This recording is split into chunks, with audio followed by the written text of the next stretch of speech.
अस्सलाम वालेकुम। आज के लेक्चर के अंदर आपको खुशामदीद।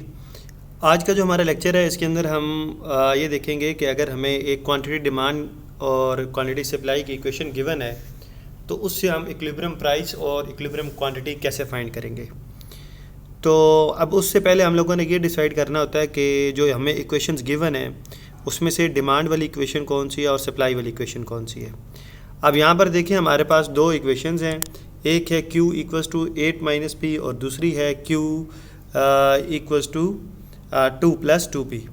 अब अगर आप देखें तो एक इक्वेशन में P के साथ यहाँ नेगेटिव का साइन है और एक इक्वेशन में यहाँ P के साथ पॉजिटिव का साइन है। तो हमें पता है कि लॉ ऑफ डिमांड के अकॉर्डिंग कि प्राइस का और डिमांड का नेगेटिव रिलेशनशिप होता है कि जब आपकी किसी भी चीज़ की प्राइस बढ़ती है तो उसकी डिमांड क्या हो जाती है, कम हो जाती है। यानी कि इन दोनों में नेगेटिव यानी कि इन्वर्स रिलेशनशिप है।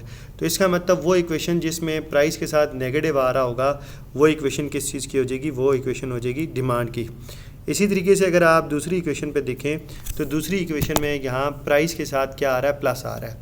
इसका मतलब जब प्राइस बढ़ती है तो किसी भी चीज़ की जो सप्लाई है वो क्या होती है, बढ़ जाती है। तो इसका मतलब इन दोनों का, प्राइस का और सप्लाई का, आपस में पॉजिटिव रिलेशनशिप है। तो इसका मतलब जिस इक्वेशन में प्राइस के साथ पॉजिटिव का साइन आ रहा होगा वो हमारे पास इक्वेशन आ जाएगी सप्लाई की। तो अब हमारे पास क्वांटिटी डिमांड की इक्वेशन भी है और क्वांटिटी सप्लाई की इक्वेशन भी है। तो यहाँ से हम लोगों ने इक्विलिब्रियम प्राइस और इक्विलिब्रियम क्वांटिटी फाइंड करनी है। तो वो हम कैसे फाइंड करेंगे, सबसे पहले हम लिखेंगे Q D equals to Q S. हम इन दोनों इक्वेशंस को इक्वेट करेंगे। 8 minus p equals to 2 plus 2p। अब यहाँ से आप प्राइस को एक तरफ ले जाएं और जो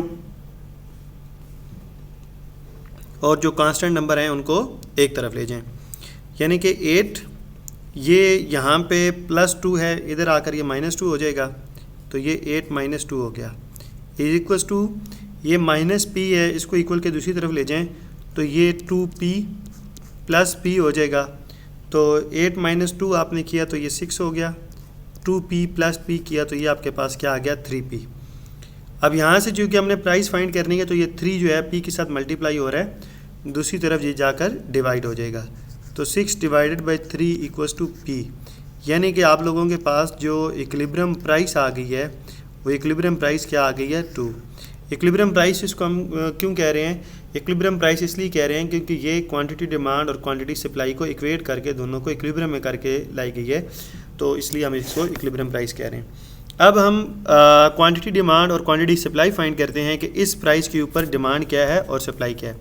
तो हमारे पास क्वांटिटी डिमांड की इक्वेशन है 8 माइनस पी। तो यहाँ पर हम क्या करेंगे, ये जो पी है इस पी की जगह पर हम प्राइस की वैल्यू पुट कर देंगे। तो क्वांटिटी डिमांड जो है वो हमारे पास 8 माइनस 2 यानी कि ये हमारे पास कितना आ जाएगा, 6 आ गया। अब इसी प्राइस को हम क्वांटिटी सप्लाई वाली इक्वेशन में पुट करते हैं।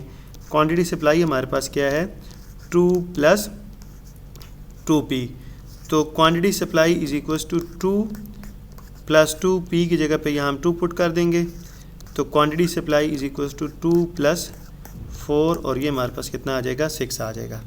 तो इसका मतलब ये है कि इस इक्विलिब्रियम प्राइस के ऊपर हमारी मार्केट इक्विलिब्रियम में है, यानी कि जो वैल्यू डिमांड की है वही वैल्यू हमारे पास सप्लाई की है। तो इसका मतलब यहाँ प्राइस 2 के ऊपर जो क्वांटिटी डिमांड और क्वांटिटी सप्लाई वो दोनों इक्विलिब्रियम में है। ठीक है, ये हमारे पास क्वांटिटी डिमांड आ गया था और ये यहाँ पर हमारे पास क्वांटिटी सप्लाई आ गया था और इन दोनों की वैल्यू क्या है, 6 है, वो सेम है।